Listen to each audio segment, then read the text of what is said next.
નમસ્કાર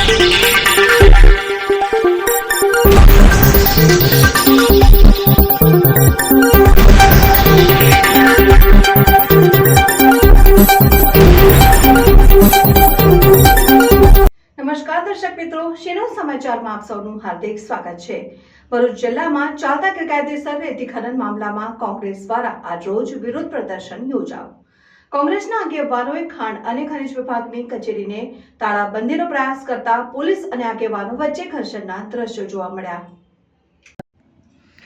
ભરૂચ જિલ્લામાં ગેરકાયદેસર રેતી ખનનનો મુદ્દો હવે રાજકીય રંગ પકડી રહ્યો છે। અગાઉ સાંસદ મનસુખ વસાવા અને ધારાસભ્ય ચેતર વસાવાએ આ બાબતે અધિકારીઓનો ઉધડો લીધા બાદ આજરોજ ભરૂચ જિલ્લા કોંગ્રેસ સમિતિ દ્વારા વિરોધ પ્રદર્શન યોજાયું। કોંગ્રેસના આગેવાનો અને કાર્યકરો મોટી સંખ્યામાં કલેક્ટર કચેરી ખાતે પહોંચ્યા।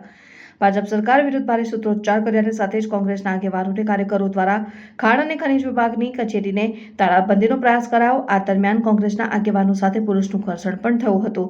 દરમિયાન પોલીસે કોંગ્રેસના કેટલાક આગેવાનો અને કાર્યકરોની અટકાયત કરી હતી। આ સાથે જ કોંગ્રેસ દ્વારા કલેક્ટરને આવેદનપત્ર પાઠવવામાં આવ્યું। આવેદનપત્રમાં જણાવ્યા અનુસાર ભરૂચ જિલ્લામાં નર્મદા નદીમાંથી ગેરકાયદેસર રેતી ખનન અને ભૂમાફિયાઓ દ્વારા આદિવાસી લોકોને અને સમાજના અને પછાત વર્ગના લોકોને રાજકીય વગ વાપરીને ગેરકાયદેસર માટી ખોદાણ અને આદિવાસી લોકોની જમીન ગેરકાયદેસર રીતે 73A ની પરમિશન આપી આદિવાસીઓને જમીન વિહોણા કરી દેવામાં આવે છે। આ સમગ્ર પ્રક્રિયામાં ભૂમાફિયા સાથે વહીવટીતંત્ર તેટલું જવાબદાર છે અને તેમની સામે પણ કડકમાં કડક પગલાં ભરવામાં આવે તેવી માંગ કરાઈ। આ બાબતે ભરૂચ જિલ્લા કોંગ્રેસના પ્રમુખ રાજેન્દ્રસિંહ રાણાએ જણાવ્યું હતું કે ભાજપના નેતાઓની મિલીભગતથી સમગ્ર જિલ્લામાં ગેરકાયદેસર રેતી ખનનનું કૌભાંડ ચાલી રહ્યું છે, ત્યારે આવા તત્વોને ખુલ્લા પાડી તેઓ વિરુદ્ધ કડક પગલાં ભરવા જોઈએ। રિપોર્ટર મુકેશ વસાવા, શેનો સમાચાર ન્યૂઝ, અંકલેશ્વર। કુદરતી સંપત્તિને અને પ્રકૃતિને ગંભીર નુકસાન થઈ રહેલું છે। ખાણ ખનીજ ખાધું ભૂમાફિયાના કોણામાં બેઠેલું છે, ત્યારે કોંગ્રેસ કોઈ સંજોગોમાં ચલાવી નહીં લે। ભરૂચ જિલ્લાને લાગે છે ત્યાં સુધી આજે આખા જિલ્લામાં નર્મદા નદી પવિત્ર છે, જે હિન્દુવાદની વાતો કરે છે। નર્મદા નદીમાં નર્મદાનું આજે કેટલું પવિત્ર છે, એમાં આજે શું હાલત કરી રહી છે। ખાડા ને ખાડા પડી ગયા છે, કેટલા અકાળે મૃત્યુ પામેલા છે ત્યાં નર્મદા નદીમાં। આજે દહેજમાં ગઈકાલે ત્યાં ખાલી 100 કરવામાં આવ્યો રેડ પાડીને।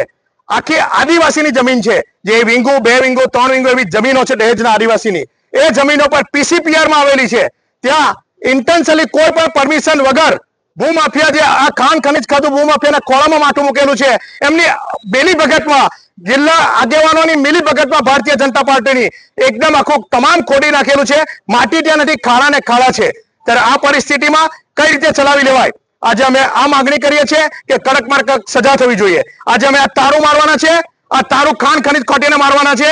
ખાણ ખનિજ ખાધું તમારી કોઈ ભરૂચ જિલ્લામાં જરૂર નથી। ભરૂચના સાંસદ ચૂંટાયેલા છે, એ બે બાગલા થઈને વિનંતી કરે છે, છતાં પણ ભારતીય જનતા પાર્ટીના ચૂંટાયેલા પ્રતિનિધિ આમાં મિલી ભગતમાં કરોડો રૂપિયા ઘર ભેગા કરેલા છે। ત્યાં કુદરતી સંપત્તિ અને પ્રકૃતિને જે ભરૂચ જિલ્લામાં નુકસાન થઈ રહેલું છે, તે બાબતે અમે કલેક્ટરશ્રીને રજૂઆત કરી અને આ ભૂમાફિયા ઓફિસ બંધ કરી અને એને તારું મારી દે છે। તમારી કોઈ જરૂર નથી। કોંગ્રેસ શહેર પાડશે અને કોંગ્રેસ ભરૂચ જિલ્લાની જમીનો બચાવશે, તમારી કોઈ જરૂર નથી। ત્યારે આજે ભરૂચ જિલ્લામાં અમને અંદર જતા પહેલા હમણાં જોયું અમે તો અસંખ્ય પોલીસની ગાડીઓ આવીને ઉભી છે। મારે પોલીસને એસપીને ભરૂચમાં વિનંતી છે કે પટ્ટો મારે, પટ્ટો બેલ્ટ પહેરેલો ના હોય, કાળા ગ્લાસ હોય તો પેટ્ટી ઉતારવા પોલીસ ઉભી રહી જાય છે। શું કામ અમારી ધરપકડ કરો? જેની ગાડીઓ ઓવરલોડ ચાલે છે, જેની ગાડીઓ બેફામ ચાલી રહેલી છે, જેને કેટલા ડંફરમાં મૃત્યુ પામેલા છે, ત્યાં સીસીટીવી કેમેરા લગાવો। શું કામ કોંગ્રેસના આગેવાનો પાછળ પડે છે? શું કામ ભાજપની દલાલી કરો છે? ભરૂચ જિલ્લા કલેક્ટરને બી કહેવા માંગુ છું કે આ બધું બંધ કરો। તમારી રેમ નજરે શું ચાલી રહ્યું છે, કોઈ સંજોગોમાં કોંગ્રેસ ચલાવી નહીં લે। આજે અમે ભૂક્કો બોલાવી દઈશું, ભૂમાફિયાની ઓફિસ તમે બંધ કરાવી દઈશું। ચાલો।